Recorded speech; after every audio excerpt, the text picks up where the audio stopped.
So continuing my investigation into iOS or Apple using Spotify Lossless, it'll only start playing in its advertised 44.1 kilohertz 16-bit, even though these releases are in 24-bit 48 kilohertz in all the other services. If you start another music app, in this case just Qobuz, just as an example, and press play on a 48 kilohertz song or a 96 or a 192, and then just press pause, you can see 24-bit 48 kilohertz for this track in Qobuz, and then just press pause, open Spotify again and press play. So now it's playing 48 kilohertz 24-bit for this Taylor Swift song, which it may or may not be. Let's just say this Beastie Boy track probably definitely going to be a 44.1. Yeah, so it's still saying 48 24-bit. New phenomena that just happened. I got a 44.1 24-bit on the global top 100 or whatever it is. And then the next track was 16-bit 44.1. So if I go back again, this track, 44.1 24-bit, press forward, 16-bit. So it's showing me a new thing, that it is having different bit rates stored in some tracks. Like here's another 24-bit 44.1. And if I remember correctly, they don't say 48. So they've capped their service at the 24-bit 44.1 is the biggest file they can send. And for someone like Taylor Swift, whose other versions of this album on the other services is a 48 kilohertz 24-bit. So they've obviously got a 16-bit 44.1 for this level of streaming. So you could argue that you're listening to a different deliverable of this album with less dynamic range and less frequency extension. And only some songs have been given a 24-bit master in the 44.1. So yeah, I guess the labels can't do everything for everybody, but Spotify is making it so that maybe they all will just have to make Red Book masters or 24-bit 44.1s just for Spotify. So am I 100% happy? Not yet. Is it as good as listening to Qobuz? No. If you like Spotify, are you getting a bit perfect deliverable from the labels? Possibly. But they compromise themselves in doing that.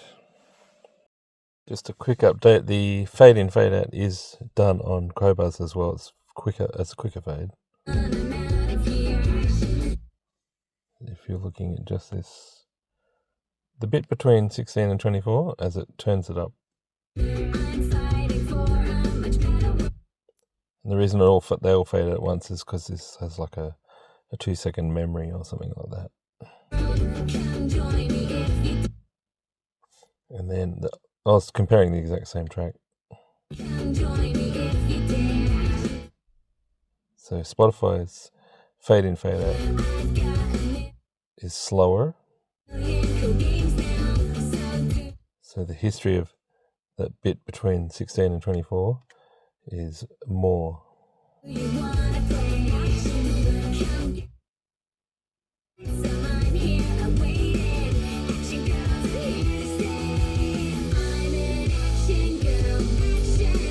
So I'm probably not far away from actually trying a null test.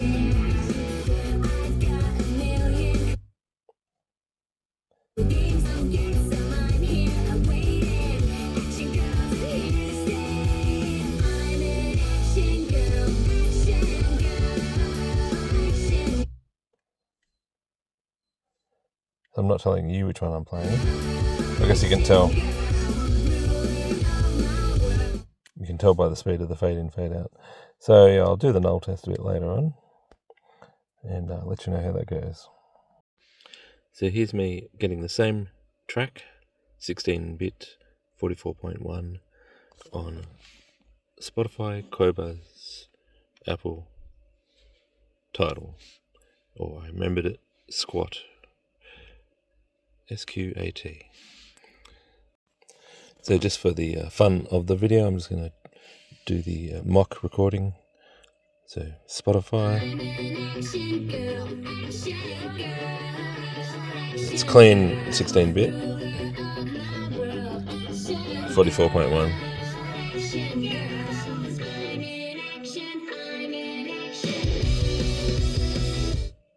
With the little fade out that goes into the lower bits.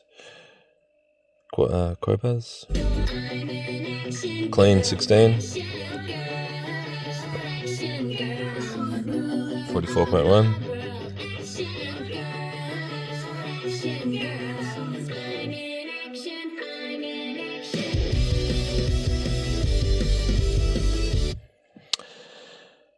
Apple,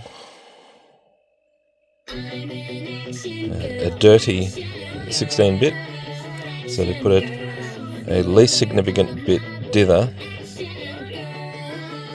44.1.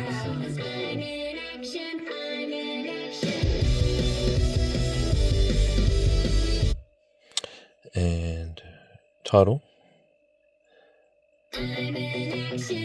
has a dirty bit, least significant bit dither, but it's quieter than the Apple one, 44.1.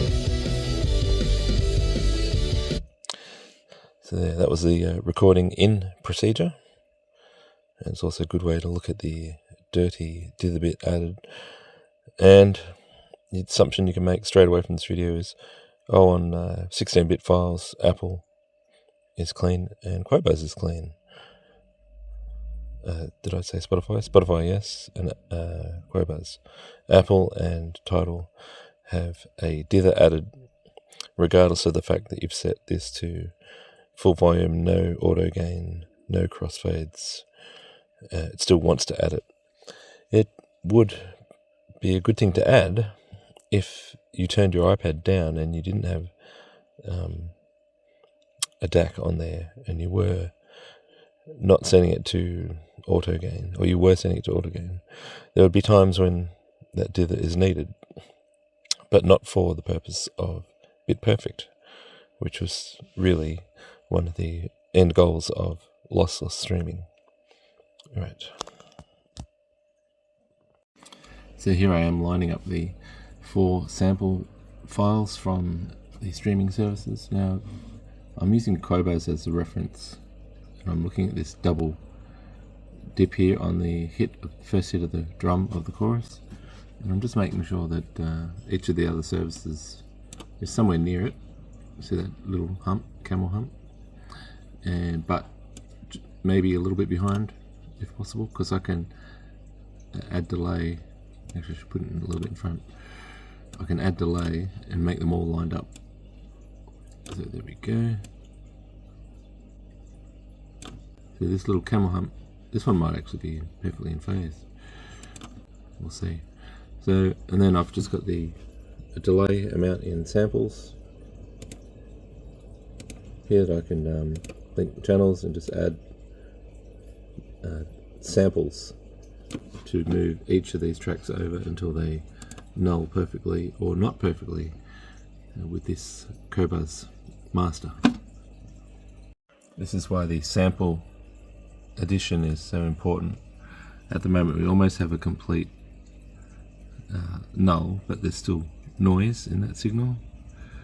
And just watch this, add one sample, and I'll go over here. Boom. So we have a complete null. That's good news for 16-bit 44.1 Spotify fans, possibly 24-bit.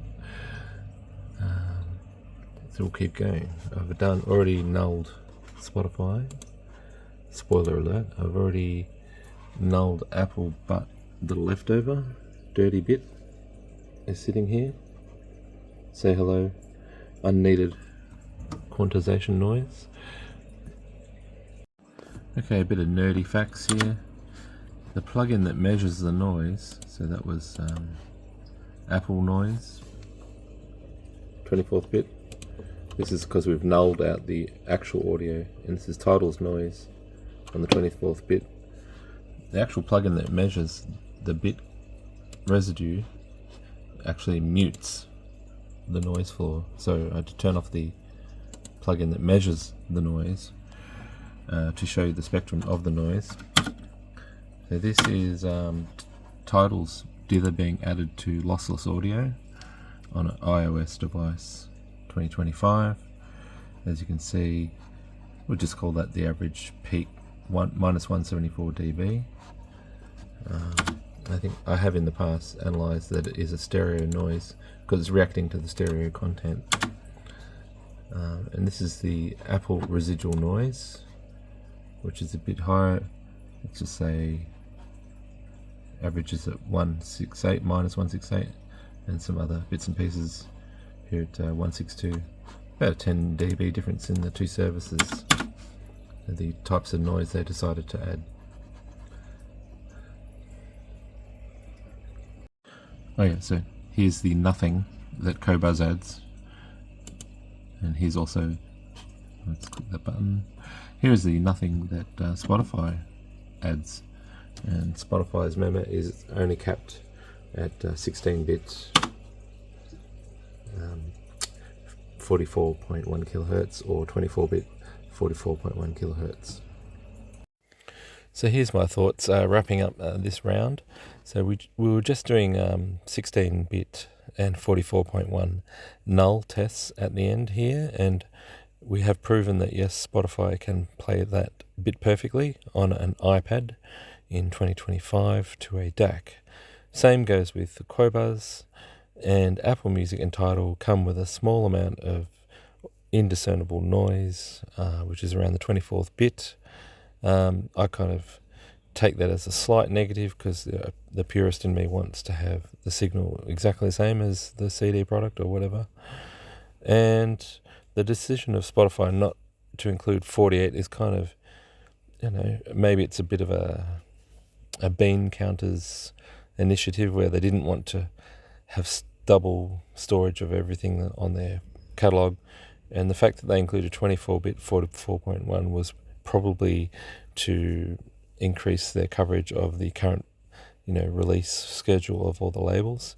And the labels are having to compromise by giving them their 16-bit 44.1 Red Book versions, because people like Taylor Swift, yada yada, are usually releasing in 48 kilohertz nowadays and 24-bit.